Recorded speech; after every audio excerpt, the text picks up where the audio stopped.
Okay, so we're going to start off with our water base. Now the ingredients for this recipe I'll leave down in the description below on a 1 cup basis. But for this video I'll be making up 3 cups worth, which is enough for the 3 jars that I have. So first things first, you can do this over the stove if you like, but as a quick way I'm going to put this in the microwave and I'm just going to microwave it on high for about say 2 minutes, just until it starts to boil. Okay, so next we're going to use some unflavored gelatine. And please make sure it is unflavored, otherwise it's going to spoil the scent. So we're going to add a tablespoon of gelatine for each cup of water. So we're just going to leave this here for a minute or so, just to give it a chance for the gelatine to soften up and start to dissolve in the water.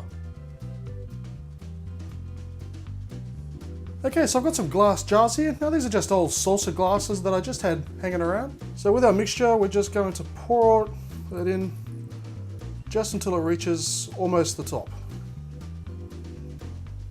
And next I have some fragrance bottles that I've just picked up from the bargain shop.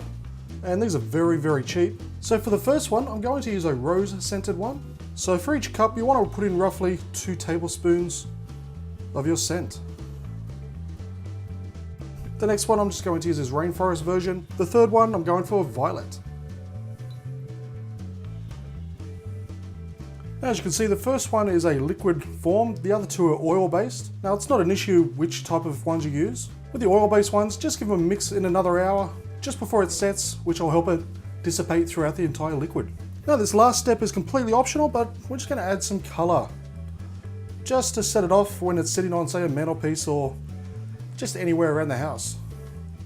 You can make it as light or as dark as you like.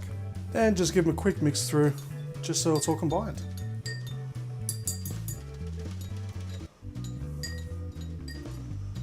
And one last step, we're just going to add in our salt.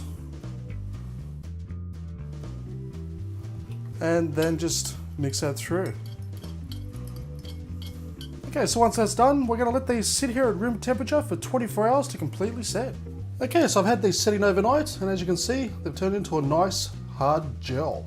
And just by having these here right now, they smell fantastic. So just put one of these in each room of the house, and it's even better having different scents, because as you walk through the house, you're going to have a different smelling scent for every room. So all up, they cost me about say $2 each to make, but most of the cost really depends on the scents that you buy. And these will easily last 6 weeks before you need to change them. So for $2.50 for 6 weeks of a lovely smelling house, I think that's fantastic. Thank you for watching this episode of Home Handy Hints. I'll leave a list of ingredients down below, as well as links to my Facebook and Twitter accounts. Please give this video a thumbs up, leave a comment and subscribe, and I'll see you next time for another Home Handy Hint.